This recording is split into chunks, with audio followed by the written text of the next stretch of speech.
সংসদে জাতীয় সংসদে আমরা ফর্মালি দেব, জাতীয় সংসদে কোনো পেশার 25% বেশি প্রতিনিধিত্ব থাকবে না। জাতীয় যে বিজনেস ক্যাপচার করে ফেলছে 65%, সেটা বন্ধ করা অপরিহার্য বলে আমরা মনে করি। আর কি হবে সেটা নিয়ে প্রশ্ন আমারও।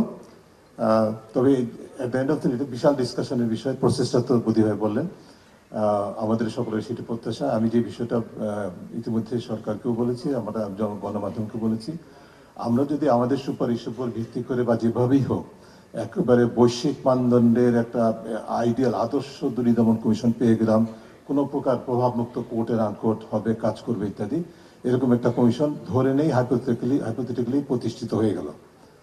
তারপরেও বাংলাদেশে দুর্নীতি দমন কমিশন তার ভূমিকা পালন করতে পারবে না যতদিন পর্যন্ত আমাদের রাজনৈতিক আমলাতান্ত্রিক সংস্কৃতিতে ইতিবাচক পরিবর্তন না আসছে। এটা হচ্ছে মূল বিষয়। এবং এবং এইটা ছাড়া আমরা কোনো কিছু প্রত্যাশা করতে পারি না।